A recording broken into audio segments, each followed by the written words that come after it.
حقا لأصحاب السعير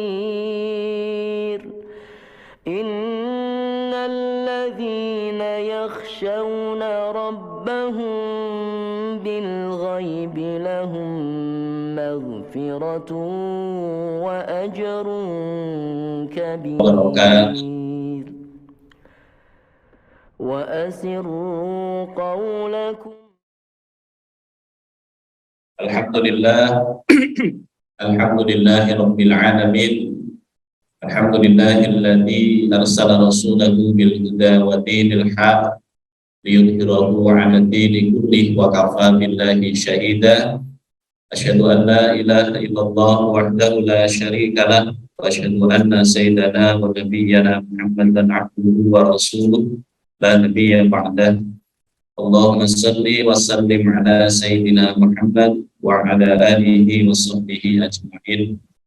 Subhanaka la ilma lana illa ma 'allamtana innaka antal alimul hakim.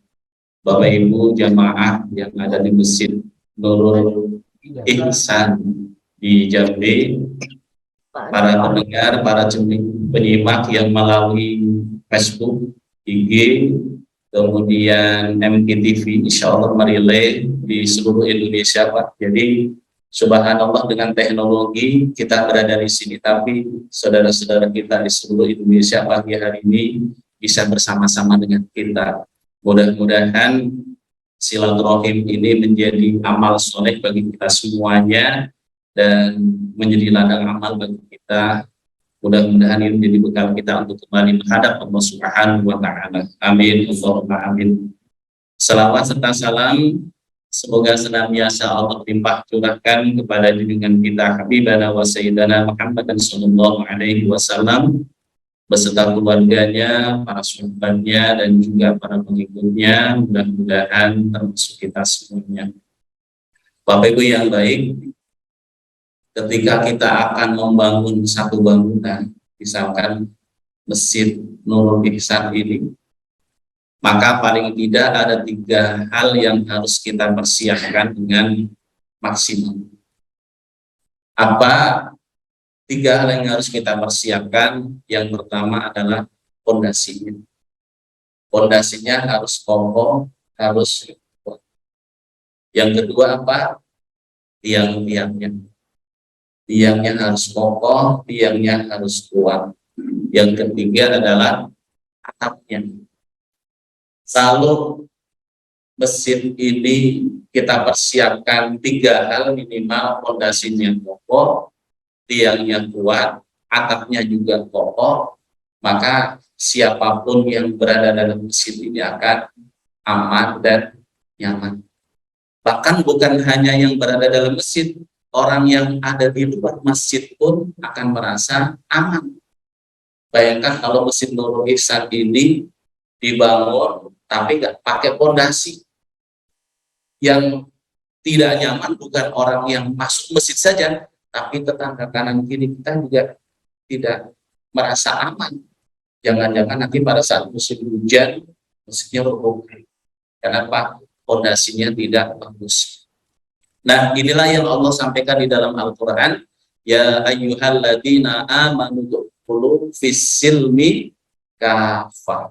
Hei orang-orang yang beriman, masuklah ke dalam Islam secara kafah, secara total lunas.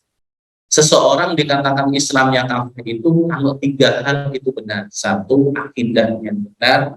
Yang kedua, syariatnya benar. Yang ketiga, akhlaknya benar. Yang pertama, akidah, tauhidnya harus kokoh, harus kuat. Yang kedua adalah syariatnya harus benar. Yang ketiga, akhlaknya pun harus benar. Satu persatu kita bahas. Yang pertama adalah akidah. Akidah itu dari kata aqodah, ikatan hubungan kita kepada Allah. Kalau di pesantren biasanya dipelajari secara terstruktur ilmu tauhid. Kalau kita berbicara tauhid, ada tauhid rububiyah, tauhid uluhiyah, tauhid asma wa sifat. Tauhid rububiyah itu artinya apa? Meyakini dengan sepenuh hati bahwa Allah Subhanahu wa taala yang menciptakan alam semesta, Allah yang menciptakan setiap diri kita, Allah yang mengurus total setiap diri kita. Ini tubuh ini total diurus oleh Allah. Yang mengedipkan mata kita siapa? Ini kedipan mata itu bukan hiasan. Kenapa kedip?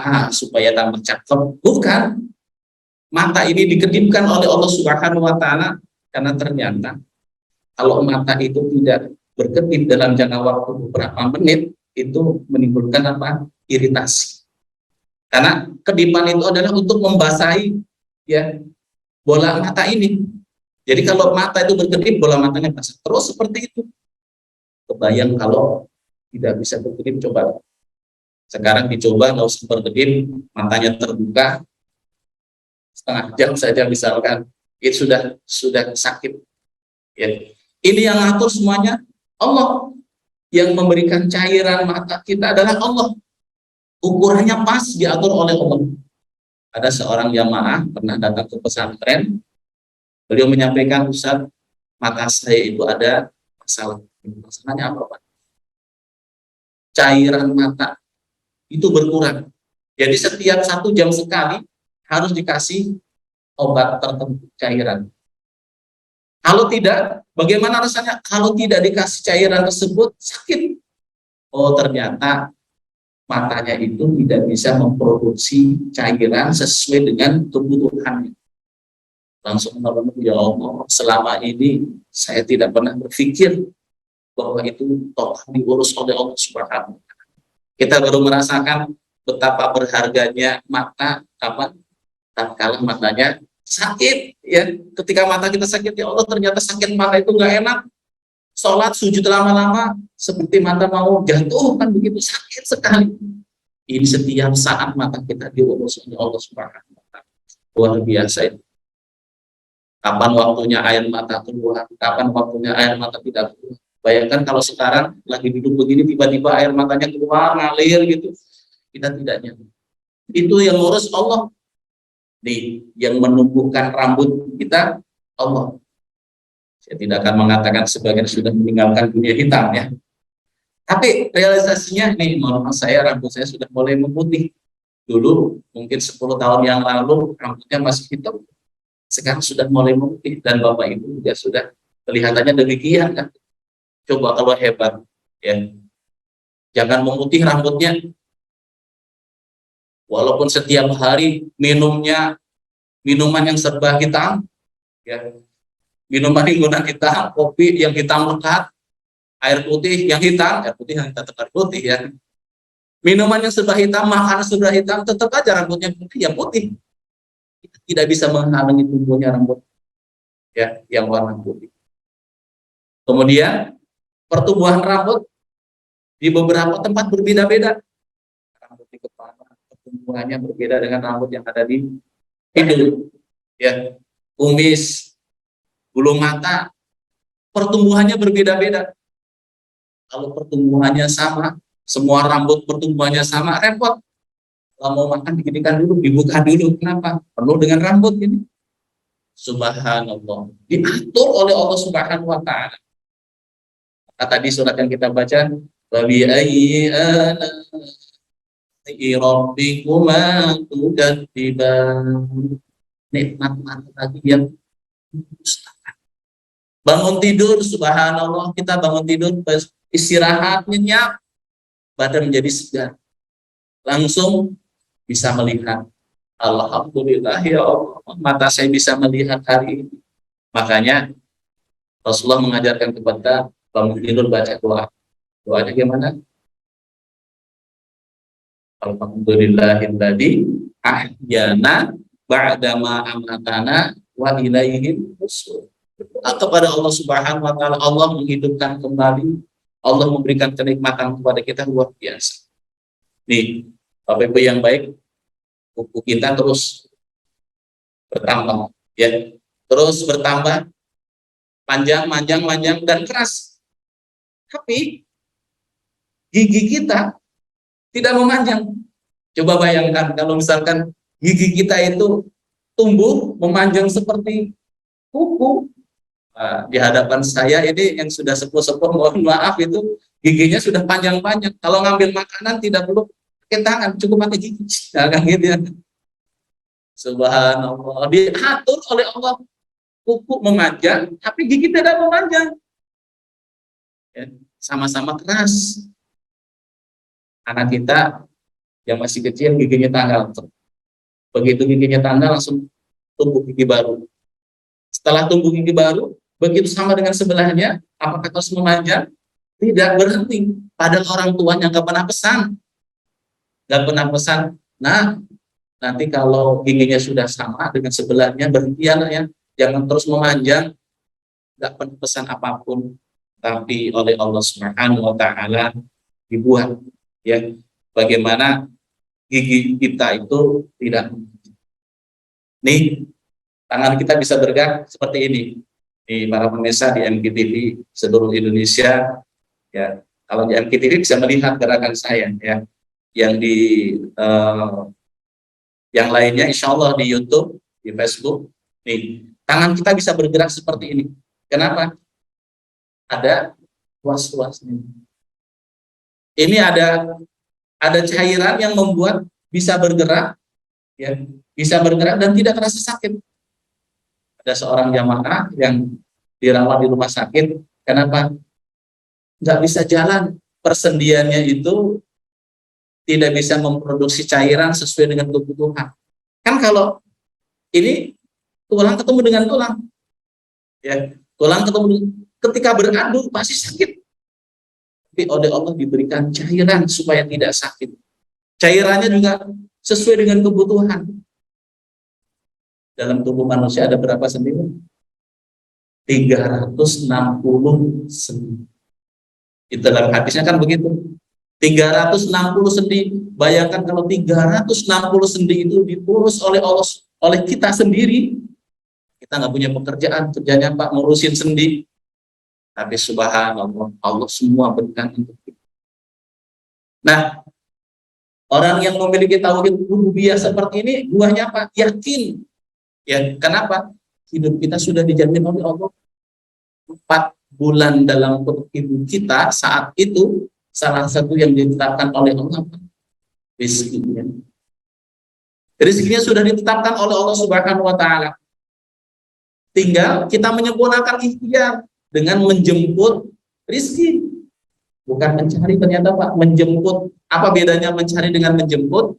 Kalau mencari, yang dicari belum tentu ada, kan? Baru mencari. Tapi kalau menjemput, ada.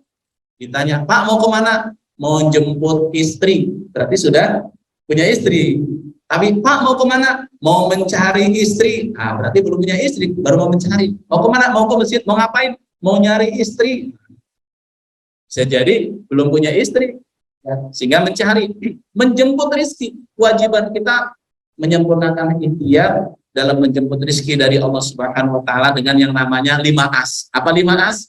Kerja keras, kerja cerdas, kerja kualitas, kerja tuntas, kerja ikhlas. Ketemu jalan rezekinya dari Allah Subhanahu wa Ta'ala. Jadi tidak usah risau.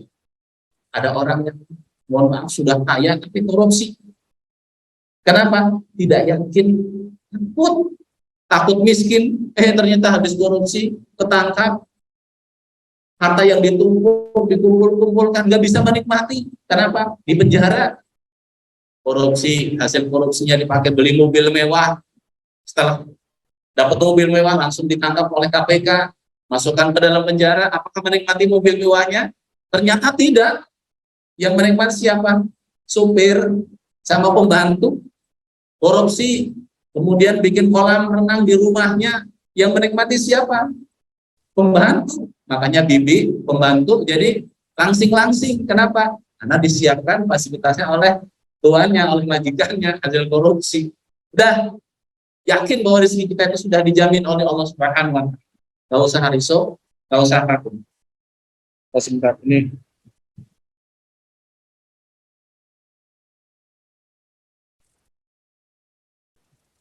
Memang begini Pak, kalau ceramah di luar ini alatnya banyak Pak. Ada kamera, ada laptop, ada alat-alat ini supaya yang di luar sana bisa menyimak dengan baik. Bapak Ibu yang baik, jadi itulah tauhid rububiyah, diyakini dengan sepenuh hati bahwa Allah Subhanahu wa taala yang menciptakan alam semesta, yang menciptakan setiap diri kita, yang mengurus total setiap diri kita.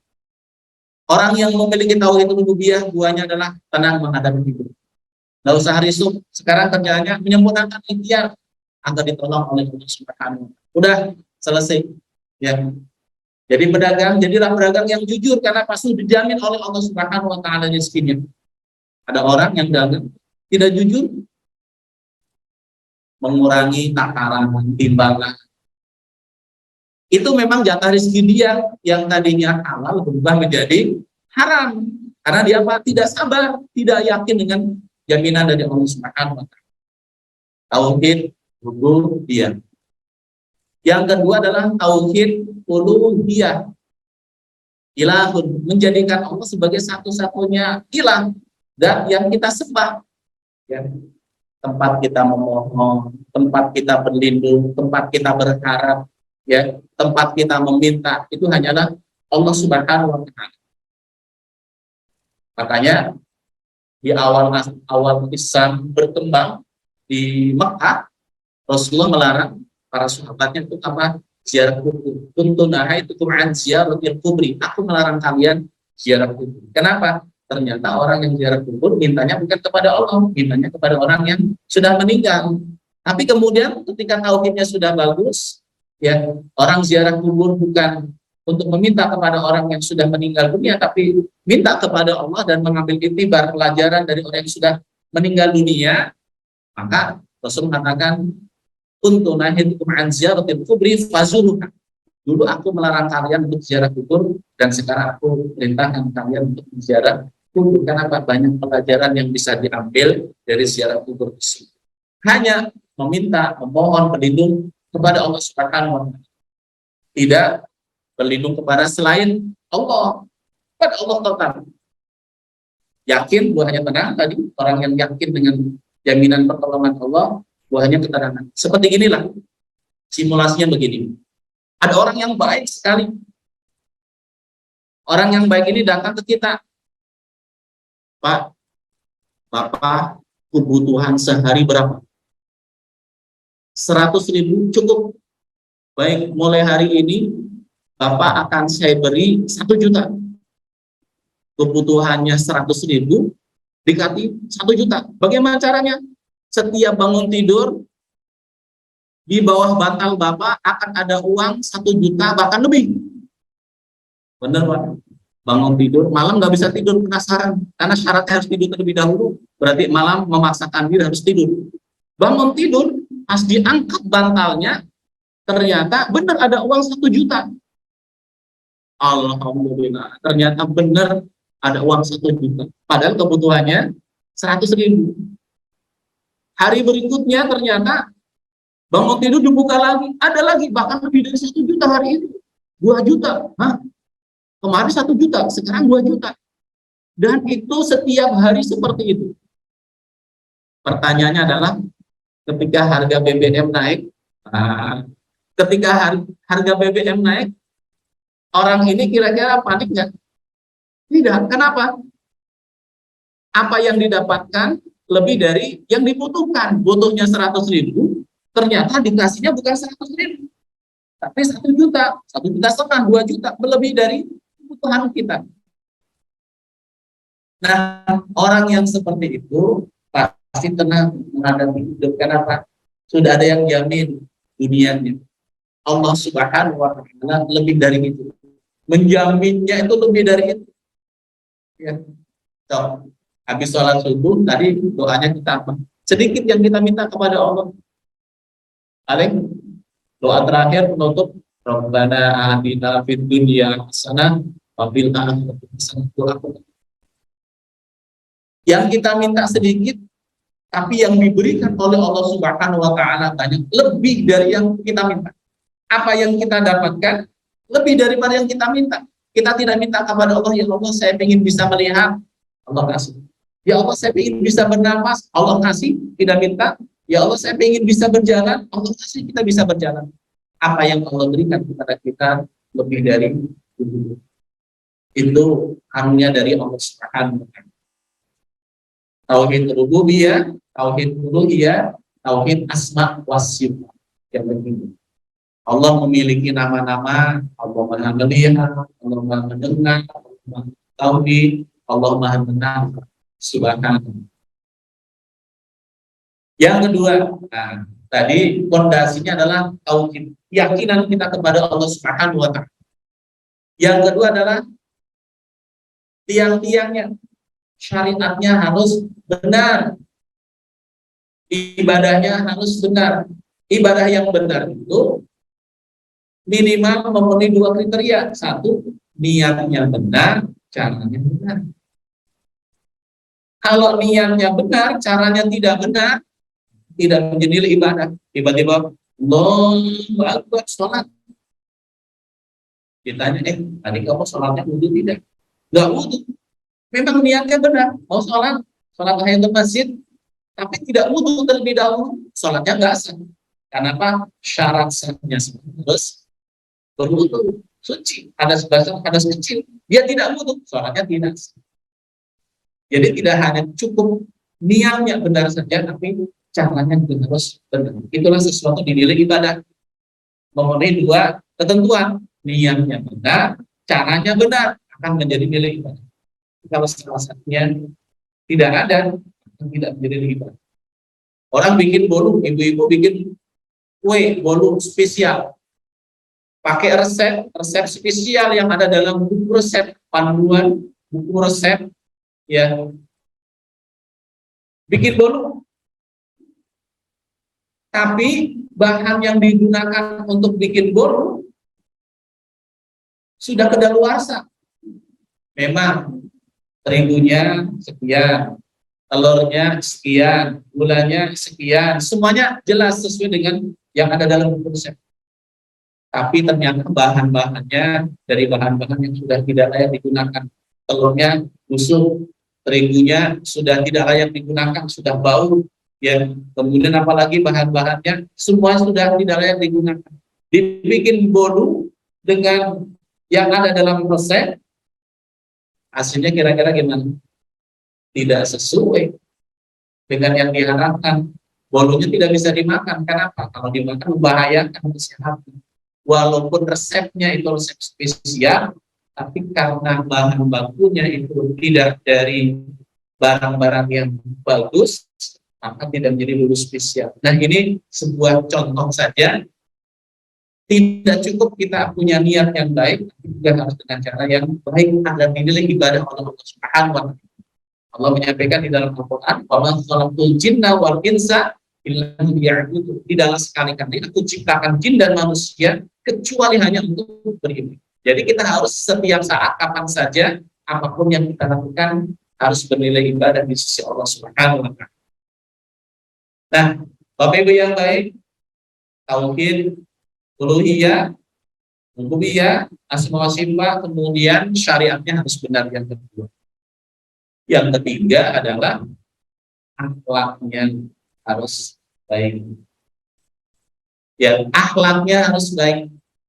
Kalau di daerah di Jawa di sana biasanya ada sering membaca kitab Al-Barzanji. Di sini sudah ada yang kitab Al-Barzanji yang ولما تم من حمله شهران على مشهور أطوال وفية توفي بالمدينة المنورة النور عبد الله.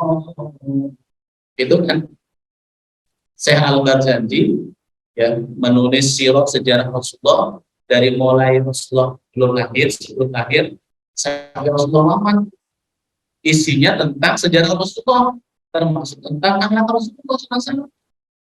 Di situ ada, ya. Nah, dari sekian banyaknya akhlak Rasulullah, dari mulai semua ada contohnya. Dari mulai bagaimana Rasulullah mengajarkan kepada kita saat mau tidur, bangun tidur, kemudian posisi tidur, ya, masuk kamar mandi, keluar kamar mandi, semua ada contohnya dari Rasulullah SAW. Paling tidak 3 hal yang mudah-mudahan menjadi oleh kita pagi hari ini untuk jamaah yang ada di Masjid Nurul Ihsan, yang ada di luar, ya, yang menyimak melalui Facebook, IG, MPTV dan yang lainnya, minimal 3 ciri orang yang akhlaknya bagus. Yang pertama adalah saya aman bagimu. Apa? Saya aman bagimu. Artinya apa? Orang yang akhlaknya baik tercermin siapapun yang berjumpa dengan dia merasa aman. Di rumah suami istri merasa aman, khotimah merasa aman, anak-anak merasa aman, tetangga rumah kita merasa aman, keluar dari rumah bawa kendaraan orang lain merasa aman, masuk masjid orang lain merasa aman, dimanapun kita berada orang lain merasa aman. Itulah Rasulullah SAW. Di pasar, dagang yang ada di samping kanan kirinya aman. Di kantor tempat kerja kita merasa sederhana kan ya, tapi ini luar biasa dampak. Yang kedua adalah saya menyenangkan bagimu. Yang pertama apa? Saya aman bagimu. Yang kedua, saya menyenangkan bagimu. Orang lain ketemu dengan kita, dia merasa aman, nyaman. Bagaimana supaya nyaman? Kalau ketemu, senyum. Rumusnya apa? 5S. Senyum, salam, sapa, sopan, santun. Kalau ketemu, senyum. Oh, enak itu. Walaupun tidak kenal, baru ketemu kemudian senyum, itu sudah nyaman. Ditambah dengan Assalamualaikum. Ada perjalanan dari Lubuk Linggo ke Jambi, ya, berhenti di salah satu masjid, kemudian habis sholat, silaturahim, enak. Serasa ketemu saudara sendiri, padahal baru ketemu hari itu. Begitu kan, Assalamualaikum. Dari Mano, dari Mano, dari Jowo. Ketemu silaturahim mau kemana, dari mana mau kemana, ya. Saya dari Bandung, dari Lubuk Linggo mau ke Jambi. Silaturahim itu enak dengan modal apa? Senyum, salam. Ditambah dengan sapa, ya, diskusi di situ dengan beliau, jadi semakin nyaman. Bayangkan kalau begitu ketemu tadi langsung diam-diaman, ya, nggak nyaman. Beliau mungkin tidak nyaman, ini siapa sih, orang dari mana sih, ya. Tidak terasa nyaman, tapi begitu ketemu langsung, karena beliau duduk, kita begitu masuk masjid sudah senyum terlebih dahulu, langsung duduk sampingnya, Assalamualaikum, langsung menyapa, enak, luar biasa itu. Nah, itu murah, mudah, tidak membutuhkan biaya yang mahal, tapi kadang-kadang untuk senyum saja kita berat. Benar banget. Kalau bahasa Sundanya hese, kan gitu. Senyum aja hese, kan gitu. Padahal murah itu, tambah saudara itu. Ya, sama Pak Yus kemarin ya, jadi ngobrol. Kemudian di bandara sama-sama sambil menunggu pesawat, sholat duha terlebih dahulu. Ketemu dengan nggak tahu orang dari mana awalnya, tiba-tiba Assalamualaikum, enak. Jadi saudara, akhirnya kan tukar nomor telepon, nanti silaturahim, luar biasa. Maka benar Rasul mengatakan, man aroda ayun satu fi rizqihi wa ayun safi asarihi falyasir rahimah. Barang siapa yang ingin dilapangkan rezekinya, dimudahkan segala urusannya, dipanjangkan umurnya, maka perbanyaklah silaturahim. Kenapa? Bisa jadi awalnya punya masalah yang berat, tapi begitu ketemu dengan kita senyum, salam, sapa, jadi nyaman. Mungkin saat itu masalahnya sudah mulai berkurang. Kenapa? Dengan senyuman kan ringan, mudah, nggak butuh biaya mahal. Tapi kadang-kadang untuk mempraktekannya itu berat. Udahlah, sekarang daripada bibir kita nganggur, kita pakai untuk senyum. Ketemu dengan siapapun senyum. Siapa? Insya Allah. Jadi Rasul menyampaikan tambah semua diwajib. Kita sodako, senyum terhadap saudaramu adalah sodako. Kalau kita ya sedekah dengan hartanya masih terbatas, minimal sedekah dengan perilaku kita, sikap kita. Kan kalau berbicara sedekah kan ada sedekah yang bilhal, bilhal itu dengan perbuatan kita. Senyum itu perbuatan kita. Membantu orang lain meringankan beban itu sedekah. Menyeberangkan orang, ini ada kakek-kakek di seberang sini, dibantu diseberangkan, itu sedekah. Tapi ditanya dulu, Pak, jangan mentang-mentang ingin mengamalkan hadis ini, ada kakek-kakek berdiri di pinggir jalan, langsung dipasang, ayo kayaknya berang, ayo kak. Pas sampai di sana kakek itu marah-marah, Pak. Kenapa coba? Karena kakek ini ternyata baru selesai nyebrang, baru istirahat, diseberangkan lagi ke kita. Harus ditanya, kayak mau nyebrang atau sudah selesai nyebrang, kan itu. Jangan sampai jadi masalah baru. Nah, perbuatannya ringan, mudah, tapi kadang-kadang kita tidak mau melakukan. Senyum. Bapak Ibu yang baik, saat yang kedua Pak, saya menyenangkan bagimu, rumusnya senyum, salam, sapa. Yang keempat adalah sopan. Kan kalau di daerah kita ada, kalau bahasa dengan seusia, dengan yang lebih tua, dengan yang lebih muda, suka berbeda-beda. Kan kalau di Jawa begitu, di Jawa Tengah, di Jogja, itu ada unggah-ungguh bahasanya kan begitu. Jadi dengan orang tua yang lebih sepuh, itu beda lagi bahasanya. Sapa, ya, kemudian dengan sopan. Dan yang terakhir adalah santun. Senyum, salam, sapa, sopan, santun. Santun itu apa? Lebih mengedepankan orang lain, itulah yang santun. Kita butuh, orang lain butuh, tapi kelihatannya orang lain lebih butuh daripada kita. Kita persilahkan. Pas di rest area, misalkan saja, ngantri toilet, ada beberapa orang, posisikan di depan. Orang yang di belakang kita, itu duduknya, berdirinya awalnya kakinya merenggang.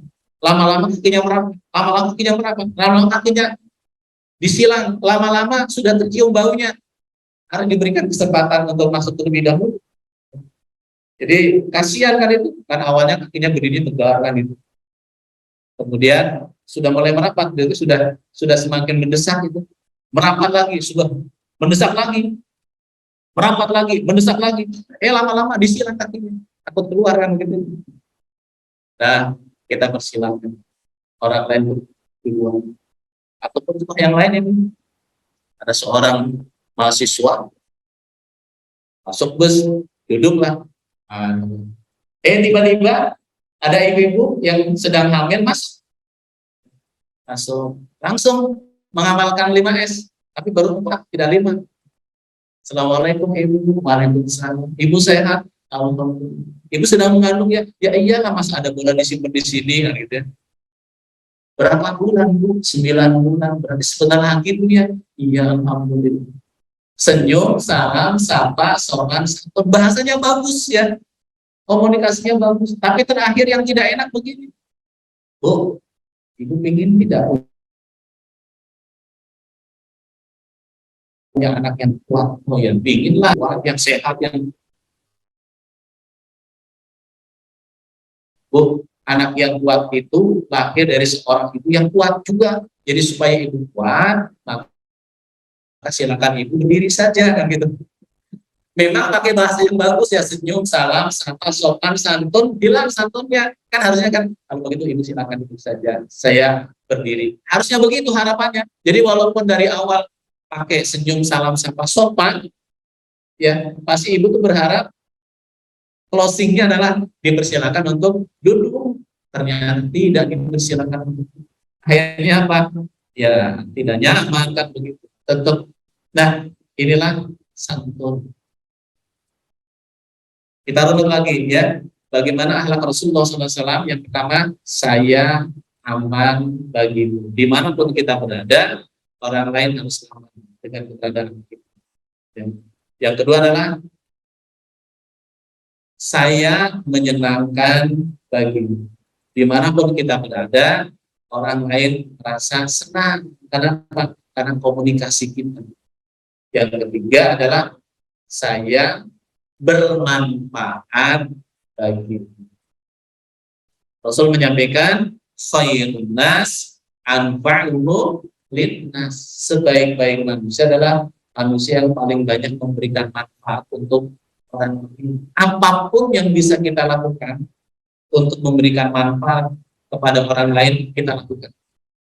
Kita lakukan. Setiap kali kita berbuat kebaikan, Allah juga akan membantu kita. Kita berlomba-lomba jalan menjadi jalan kebaikan bagi orang lain. Mungkin hanya kecil. Ya. Kalau di pesantren kami, Pak, sendal itu semuanya menghadap keluar. Pernah dilakukan satu penelitian, pengajian, jamaahnya banyak, sendalnya berantakan. Itu untuk supaya di sekitar situ bisa cepat habis, jamaah sudah keluar, itu butuh waktu cukup lama. Bahkan simulasinya waktu itu adalah santri di masjid, sendalnya silakan, tidak diatur. Kemudian disuruh pindah ke lapangan di dom waktu itu. Ternyata membutuhkan waktu sekian menit untuk sampai ke dom semuanya. Sekarang santri di masjid, kemudian sendalnya semuanya rapi menghadap keluar. Kemudian dihitung, hitungan 3 sudah bergerak menuju dom. Ternyata lebih cepat, Pak. Kenapa? Sendalnya sudah rapi, semuanya menghadap keluar, ya langsung cek cek cek cek. Itu bisa lebih cepat dibandingkan dengan sendalnya. Nah, ini sederhana. Sendal, belum kemudian kalau yang lainnya. Ada amal untuk kita. Pertanyaan adalah, saya memberikan manfaat apa untuk orang lain, untuk tetangga saya, untuk saudara saya, untuk lingkungan saya. Apa yang bisa saya berikan kepada orang lain? Walaupun bisa jadi kecil menurut kita, tapi bisa jadi besar. Kita masuk masjid, ya. Kemudian ada orang yang habis masuk, kelihatannya tidak dibersihkan. Jangan kemudian marah ke DKM. DKM ini apa sih kerjaannya? Ini ada kotoran di toilet masjid. Harusnya alhamdulillah ladang amal untuk saya, berarti saya yang harus bersihkan. Di situ ada sikat sebentar, mungkin hanya cukup waktu 1 menit, tapi bersih. Konsepnya tadi, masuk toilet kotor, keluar jadi bersih, ataupun masuk toiletnya bersih, keluar harus bersih lagi. Jangan sampai kebalikannya, masuk toiletnya bersih, pas kita keluar dari toiletnya jadi kotor. Kemarin di santri, saya selesai ngasih materi di santri time untuk tahfidzul Quran di sini, langsung yang saya cari apa? Kamar mandi. Karena yang suka tidak diperhatikan kan, kamar mandinya bau, kamar mandinya kotor, begitu dia langsung lihat. Ini kan berarti sudah beberapa hari tidak digoseng. Kenapa? Licin, ini belum digoseng. Kira-kira butuh waktu berapa lama sih untuk menggoseng ini? Kemudian tidak sampai 5 menit. Nah, nggak sampai 5 menit, mungkin 1 menit, 2 menit selesai. Kalau semua orang yang masuk goseng, akan jadi warna hijau. Kemarin kan nanti hijau ya. Saya bilang besok hari ini juga langsung dibersihkan. Alhamdulillah, ditunggu pada bersihkan. Tuh kan, tidak sampai 5 menit, bersihkan. Sebenarnya sederhana. Ya, masuk kotor, keluar bersih, ataupun masuk bersih, keluar otomatis bersih. Jadikan kita khairun nas anfa'uhum linnas. Sebaik-baik manusia adalah manusia yang banyak memberikan manfaat untuk orang lain. Nah, Bapak Ibu yang baik, fondasinya tauhid, keyakinan kita kepada Allah Subhanahu wa taala. Kemudian yang kedua adalah akhlak, syariatnya harus benar, ibadah kita harus ba'ala rasul. Tidak hanya taklid itu ikut-ikutan, Pak.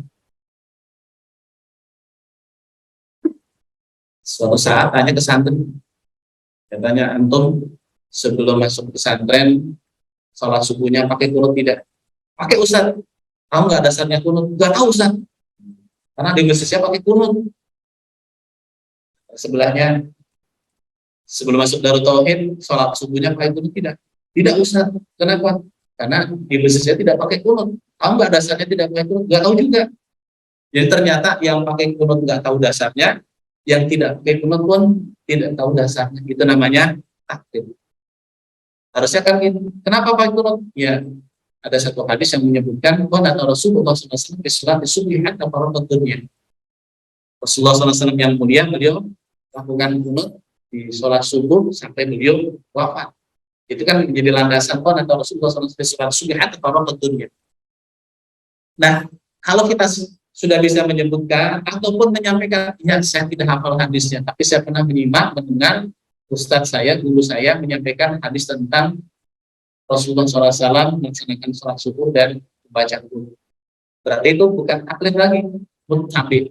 Ya, ittiba, mutabi, orang yang mengikuti pendapat orang lain dan tahu dasar. Itu landasan. Ya, jadi syariatnya harus benar, ibadahnya harus benar. Kalau berbicara ibadah harus contoh Rasulullah SAW. Yang ketiga adalah syariatnya benar, akidahnya benar, syariatnya benar, akhlaknya benar. Akidah, syariat, akhlaknya harus benar. Dan kalau kita berbicara tentang akhlak, kita adalah baginda Rasulullah SAW. Bapak Ibu yang baik, khususnya para pendengar yang menyimak di NPTV, di Facebook, di IG, pagi hari ini tidak ada dialog, ya. Insya Allah kami dari pengurus Yayasan Darut Tauhid hari ini berada di Jambi, kemarin dari Ringo, dan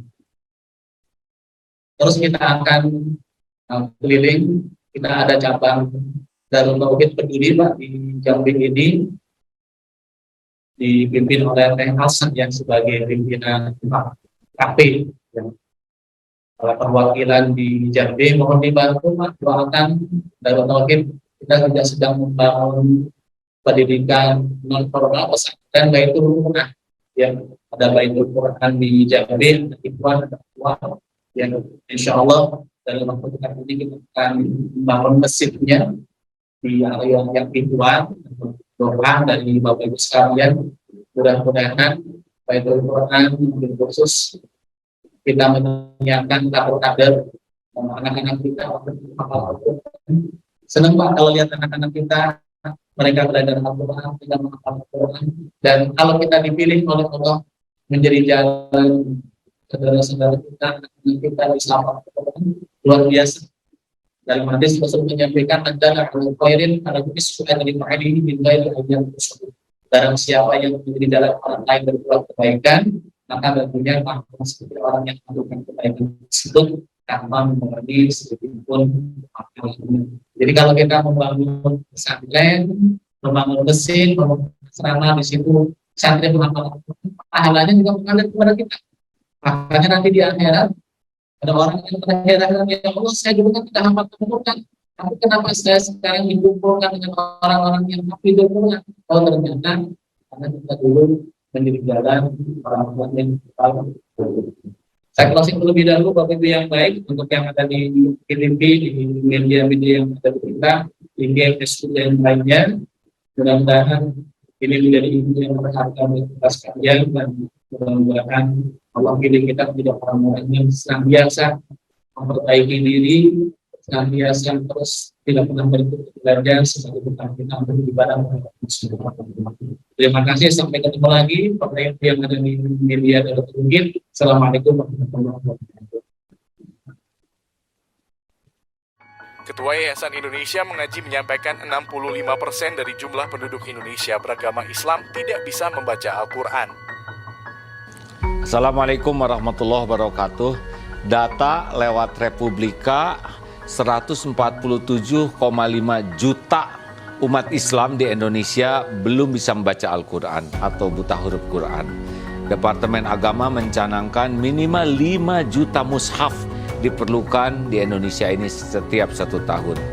Dan DT Peduli sebagai tahap awal mencetak 20.000 mushaf untuk diwakafkan kepada masyarakat di pelosok negeri, karena banyak masjid yang sudah rusak Qurannya atau tidak punya Quran, dan ini ladang amal bagi kita semua. Ayo sahabat-sahabatku sekalian, kita menjadi orang yang berada di barisan paling awal dalam berwakaf mushaf Al-Quran untuk negeri bersama DT Peduli. Assalamualaikum warahmatullahi wabarakatuh. Berwakaf Al-Quran ke pelosok negeri plus pelatihan membaca Al-Quran. Wakaf Al-Quran Plus, raih pahala mengalir abadi.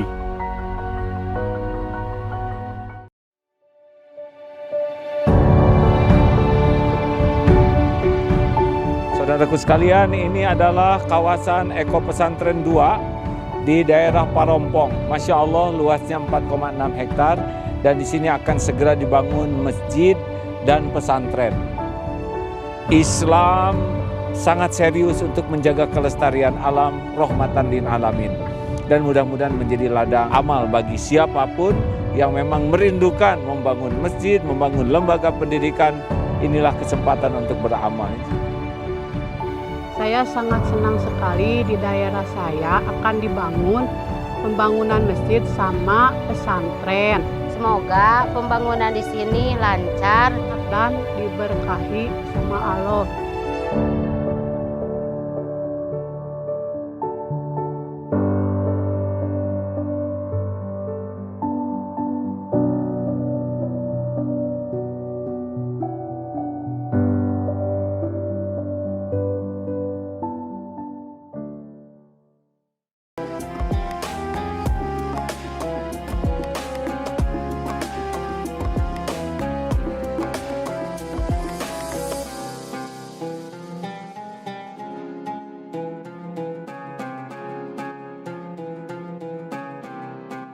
Jangan lupa, saya bilang sekalian, terus berlangganan di Darut Tauhid Official.